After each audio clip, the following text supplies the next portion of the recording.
பாசி பயறு போட்ட கையில் பவன் பவனா நிலைக்கும் அம்மா. கட்டாம்பயறு போட்ட கையில் தரணி எல்லாம் கிடைக்கும் அம்மா.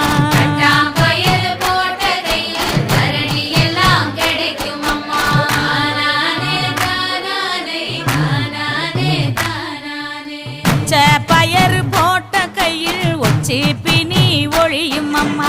முழப்பா